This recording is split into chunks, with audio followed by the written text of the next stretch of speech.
जो अब हुआ। मन से सुनिए, मैं अपना मन पूरा इस कविता के साथ आपसे जोड़ना चाहता हूँ। इसीलिए दरबारों को दर्पण दिखलाता फिरता था, मैं घायल घाटी के दिल की धड़कन गाता फिरता था। हमने नारों में गाया था सब कश्मीर हमारा था, जब जब भी छू कर देखा हिम चोटी में अंगारा था। कश्मीर था जहाँ तमंचे थे केसर की क्यारी में, कश्मीर था जहाँ तमंचे थे केसर की क्यारी में, कश्मीर था जहाँ रुदन था बच्चों की किलकारी में, कश्मीर था जहाँ तिरंगे झंडे फाड़े जाते थे, 47 के बंटवारे के घाव उघाड़े जाते थे, कश्मीर था जहां हौसलों के दिल तोड़े जाते थे, खुदगर्जी में जेलों से हत्यारे छोड़े जाते थे, खुदगर्जी में जेलों से हत्यारे छोड़े जाते थे। अपहरणों की रोज कहानी होती थी, धरती मैया पानी पानी होती थी, झेलम की लहरें भी आंसू लगती थी, गजलों की बहरें भी आंसू लगती थी। मैं आंखों के पानी को ललकार बनाता फिरता था, मैं आंखों के पानी को ललकार बनाता फिरता था, मैं घायल घाटी के दिल की धड़कन गाता फिरता था, मैं घायल घाटी के दिल की। कश्मीर था जहां गर्द में चंदा सूरज तारे थे, झरनों का पानी रक्तिम था झीलों में अंगारे थे, कश्मीर था जहां फिजाएं घायल दिखती रहती थी, गर्म हवाएं घाटी का राशि फल लिखती रहती थी, कश्मीर था जहां दरिंदों की मनमानी चलती थी, घर घर में एक 56 की दर्द कहानी चलती थी, कश्मीर था जहां हमारा राष्ट्रगान शर्मिंदा था, समर्थन करना जी भर के करना। कश्मीर था जहां हमारा राष्ट्रगान शर्मिंदा था, भारत माँ को गाली देकर भी खलनायक जिंदा था, भारत माँ को गाली देकर भी खलनायक जिंदा था। कश्मीर था जहां देश का सिर झुकाया जाता था, और जिस दिन ये घटना घटी मैंने उस दिन पंक्ति लिखी थी, समझ जाओ किसी को पिछली याद हो तो समर्थन करना। कश्मीर था जहां देश का मान गिराया जाता था, मस्जिद में गद्दारों को खाना भिजवाया जाता था, गूंगा बहरापन ओढ़े सिंह, गूंगा बहरापन ओढ़े सिंहासन था, गूंगा बहरापन ओढ़े सिंहासन था, लूले लंगड़े संकल्पों का भाषण था, फूलों की घाटी लाशों की मंडी थी, फूलों की घाटी लाशों की मंडी था, अनुशासन का पूरा दौर शिखंडी था, अनुशासन का पूरा दौर शिखंडी था। मैं इसको ही कायरता की लाश उठाता फिरता था, मैं घायल घाटी के दिल की धड़कन गाता फिरता था, मैं घायल घाटी के दिल की। हमको 2 आंसू नहीं आते थे अनहोनी घटना पर। 89 में 4.5 लाख कश्मीरी पंडित कश्मीर से मारपीट कर निकाले गए, उनकी बेटियों के साथ बलात्कार किए गए, संपत्ति छीनी गई, घरों में आग लगाए गए। अपने दिल पर हाथ रखकर सोचना, क्या दुनिया के इतिहास में इससे बड़ी कोई मॉब लिंचिंग हुई है क्या? आज किसी की गलती से एक हत्या पर देश में शोर मचा देते हैं, ये मॉब लिंचिंग है, होनी नहीं चाहिए, मैं समर्थन नहीं करता उसका, लेकिन 4.5 लाख लोगों का घर से बाहर निकाल देना अगर मॉब लिंचिंग नहीं थी तो हिंदुस्तान में कोई मॉब लिंचिंग होती नहीं। हमको 2 आंसू नहीं आते थे, मेरा साथ देना, मैं इतिहास खोल रहा हूं।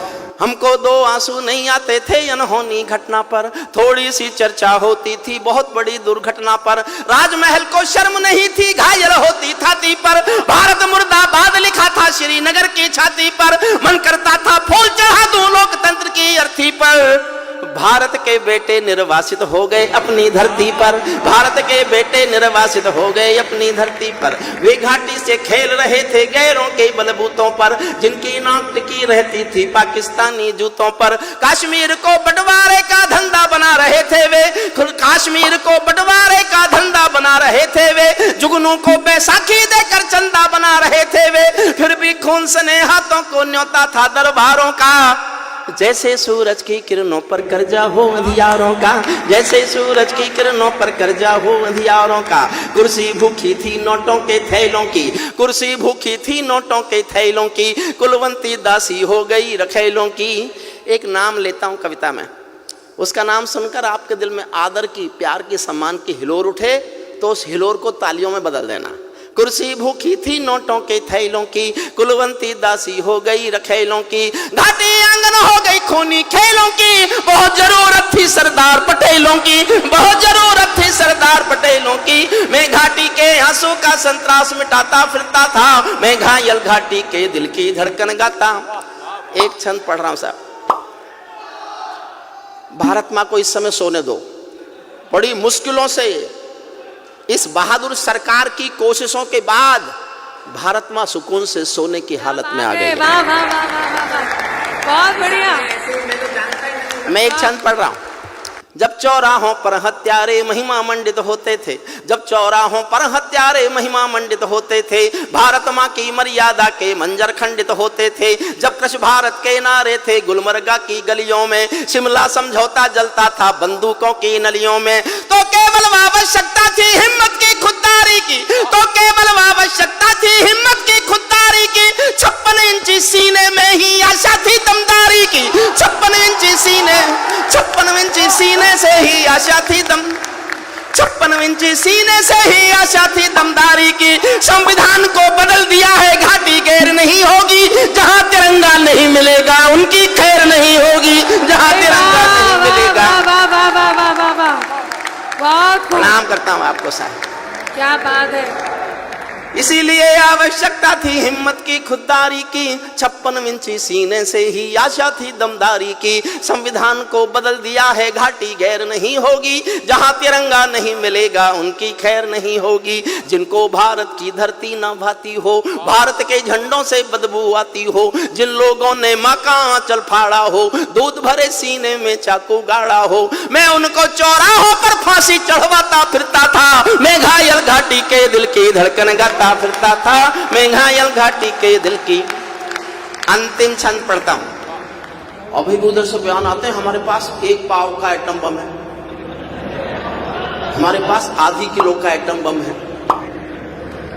देखिए साहब, मैं बोलना नहीं चाहता, सांसद जी आपसे अनुमति लेकर आपसे माफी मांग के बोलता हूं, और ये मैंने बहुत दुखी होकर बोला, ऐसे नहीं बोला। रोज डराता है हमको एटॉमिक युद्ध होगा, एटॉमिक युद्ध होगा। मैंने कुछ मेरे दोस्त साइंटिस्ट हैं उनसे पूछवाया कि मान लो एटॉमिक युद्ध हो ही जाए, क्योंकि उसका भरोसा क्या, जो दुनिया में किसी के भरोसे लायक नहीं है हमारे लायक तो होगा ही क्या। मान लो हो ही जाए तो क्या होगा। बोले जी दोनों देशों के 25-25 करोड़ लोग मर जाएंगे। मैं एक दिन सोचता रहा, और जब उसी दिन शाम को मैंने उनके एक मंत्री का बयान सुना कि हम एटॉमिक युद्ध कर सकते हैं, तो मैंने कहा कि होने दो, होने दो, हम 25 करोड़ मरने को तैयार हैं, तुम तो रेगिस्तान हो गए, बचा क्या। अगर तुम अपने को पूरा मिटाकर हमारे थोड़े से कम कर दो तो हमें कोई नुकसान नहीं है, हमको जनसंख्या नियंत्रण कानून लाने की भी जरूरत नहीं है। अंतिम पंक्तियां सुन लीजिए। अमरनाथ को गाली दी थी भीख मिले हथिया, ये अच्छी बात नहीं है जो मैं कह रहा हूं, लेकिन दुखी होके कह रहा हूं। अमरनाथ को गाली दी थी भीख मिले हथियारों ने, अमरनाथ को गाली। अंतिम पंक्ति पर और जोश देना, फिर तय करेंगे कि आगे क्या करना है। अमरनाथ को गाली दी थी भीख मिले हथियारों ने, चांद सितारे टांक लिए थे खून लिपि दीवारों ने, इसीलिए नाकाम रही है कोशिश सभी उजालों की, क्योंकि ये सब कठपुतली है रावलपिंडी वालों की। अंतिम एक चुनौती दे दो सीमा पार पड़ोसी को, गीदड़ कायरता ना समझे सिंहों की खामोशी को। हमको अपने खट्टे मीठे बोल बदलना आता है, हमको अब भी दुनिया का भूगोल बदलना आता है, हमको अब भी दुनिया का भूगोल